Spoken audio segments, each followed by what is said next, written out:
So now it's the right time to tell you what are the advantages of Webflow if you choose Webflow in your project. Print up, please, the previous slide. Yes, thank you.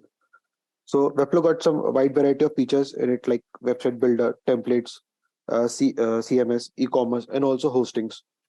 Its design tool is very powerful, which can also give competition uh, to with your code itself. And Webflow also provide hosting options with all this required certificates, so you can easily host your website with all this security without any hassle. And even though Webflow got some powerful tools, still they are very easy to use. Even if you're new with the website building, you will be easy to understand how things works in the Webflow dashboard.